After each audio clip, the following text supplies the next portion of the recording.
Hi friends, welcome to my channel. Friends, ನಾನಿವತ್ತೊಂದು ದೇವಸ್ಥಾನದ ಬಗ್ಗೆ ನಿಮಗೆ ಹೇಳ್ತಾ ಇದ್ದೀನಿ. ಇದು ವೀರಭದ್ರೇಶ್ವರ ದೇವಸ್ಥಾನ ಹದಲಿ ಅಂತ. ಇದು ನಮ್ಮ ತವರ್ಮನೆ ಅಂದರೆ ನರಗುಂದ ತಾಲೂಕು ಹದಲಿ. ಈ ಒಂದು ವೀರಭದ್ರೇಶ್ವರ ಒಂದು ಅಲಂಕಾರ ಮಾಡಿರೋದನ್ನು ನೀವು ನೋಡಬಹುದು. ಇದು ಜಾತ್ರೆಯಲ್ಲಿ ಮಾಡಿರ್ತಕ್ಕಂಥ ಅಲಂಕಾರ. ಇಲ್ಲಿ ದೇವರಿಗೆಲ್ಲಾನು ಚೆಂದಾಗಿ ಅಲಂಕಾರ ಮಾಡಿದ್ದಾರೆ.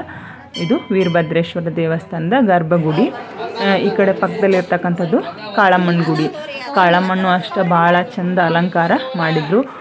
ಬೆಳ್ಳಿ ಮುಖ ಎಲ್ಲ ಹಾಕಿ ಲೈಟಿಂಗ್ ಕೂಡ ಮಾಡಿ ಸೀರೆ ಉಡಿಸಿ ಭಾಳ ಚಂದ ಕಾಣ್ತಾ ಇತ್ತು ದೇವರು. ಅಷ್ಟು ನೀಟಾಗಿ ಡೆಕೋರೇಷನ್ ಕೂಡ ಮಾಡಿದ್ರು. ಕಲರ್ ಲೈಟಿಂಗ್ ಎಲ್ಲ ಮಾಡಿದ್ರು.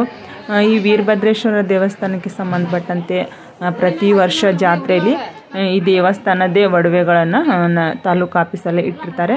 ಅವುಗಳನ್ನ ತೊಗೊಂಡು ಬಂದು ದೇವರ ಜಾತ್ರೆ ಎಲ್ಲ ಮುಗಿಸಿ ಮತ್ತೆ ವಾಪಸ್ ಅಲ್ಲೇ ಇಡ್ತಾರೆ. ಹೋದ ವರ್ಷ ಅಷ್ಟೇ ಹೊಸ ತೇರನ್ನು ಮಾಡಿದ್ರು. ಈ ವರ್ಷ ಏನು ವಿಶೇಷ ಅಂದರೆ ಆ ತೇರಿಗೆ ಬೆಳ್ಳಿ ಕಳಸನ ಕೂಡ ಮಾಡಿಸಿದ್ದಾರೆ.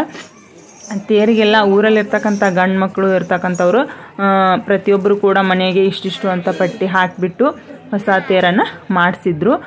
ಈ ವರ್ಷ ಹೋದ ವರ್ಷ ತೇರು ಮಾಡಿಸಿದ್ರು. ಈ ವರ್ಷ ಹೋದ ವರ್ಷನೇ ಪ್ಲ್ಯಾನಿಂಗ್ ಇತ್ತು. ಅಂದರೆ ಯಾರ್ಯಾರು ಈ ದೇವಸ್ಥಾನಕ್ಕೆ ಹೆಣ್ಮಕ್ಳು ಆಗ್ತಕ್ಕಂಥವ್ರು ತಮ್ಮ ಕೈಲಾದಷ್ಟು ದೇಣಿಗೆನ ಬರೆಸ್ಬೇಕು. ಅದೇ ದುಡ್ಡೊಳಗನ ಬೆಳ್ಳಿ ಕಳಸ ತರಬೇಕು ಅಂತ ಒಂದು ಡಿಸೈಡ್ ಆಗಿತ್ತು. ಹೋದ ವರ್ಷನೇ ಪ್ಲ್ಯಾನಿಂಗ್ ಕೂಡ ಮಾಡಿದ್ರು. ಹಾಗಾಗಿ ಎಲ್ಲಲ್ಲೇ ಊರಿಗೆ ಹೆಣ್ಮಕ್ಳು ಆಗ್ತಕ್ಕಂಥವ್ರು ತಮ್ಗೆ ಎಷ್ಟು ಆಗ್ತೈತೋ ಅಷ್ಟು ಪಟ್ಟಿನ ಬರೆಸ್ಬೋದು ಅಥವಾ ಹುಂಡಿ ಕೂಡ ಹಾಕ್ಬೋದು ಅಂತ ಹೇಳಿದರು. ಇದೆಲ್ಲ ದುಡ್ಡನ್ನು ಕಲೆಕ್ಟ್ ಮಾಡಿನೇ ಇವತ್ತು ಈ ಒಂದು ವೀರಭದ್ರೇಶ್ವರ ತೇರಿಗೆ ಬೆಳ್ಳಿ ಕಳಸನ ಮಾಡಿಸಿದ್ದಾರೆ. ಭಾಳ ಚಂದ ಕೂಡ ಆಗಿತ್ತು ಕಳಸ. ಇದು ತೇರು ಎಳಿತಕ್ಕಂಥ ಸಂದರ್ಭ. ನಂದಿ ಕೋಲೆಲ್ಲ ಹಿಡ್ಕೊಂಡು ಹೇಳ್ತಾ ಇದ್ರು.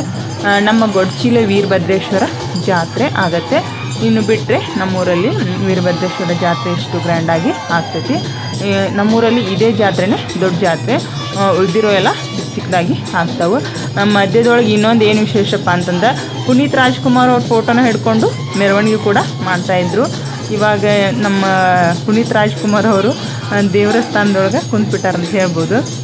ಅವರ ಅಭಿಮಾನಿಗಳಿಗೆ ಅದೊಂದು ಏನು ಖುಷಿ ಗೊತ್ತಿಲ್ಲ. ಜಾತ್ರೆಯಲ್ಲೂ ಕೂಡ ಅವ್ರ ಫೋಟೋನ ಹಿಡ್ಕೊಂಡು ಇದನ್ನು ಮಾಡ್ತಾಯಿದ್ರು.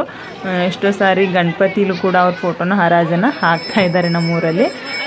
ತೇರ್ನು ಭಾಳ ನೀಟಾಗಿ ಚೆನ್ನಾಗಿ ಆಗೈತಿ. ಇದು ನಮ್ಮ ಫ್ಯಾಮಿಲಿ.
ಮಂಜು